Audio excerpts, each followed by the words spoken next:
حامدا ومصليا ومسلما أما بعد فأعوذ بالله من الشيطان الرجيم بسم الله الرحمن الرحيم قال النبي صلى الله عليه وسلم المسلم من سلم المسلمون من لسانه ويده.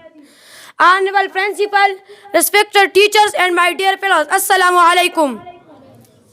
The topic I would like to express my views on this great vacation, the protection of tongue and our responsibilities. The tongue that Allah has given us is a great blessing. Through this we can express anything to others.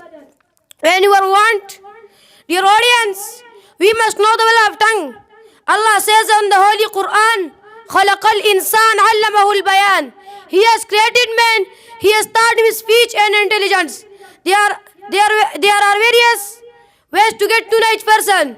One of these ways is through speech.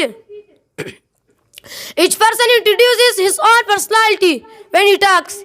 Imam Baqir rahimahullah said, a man is hidden under his tongue.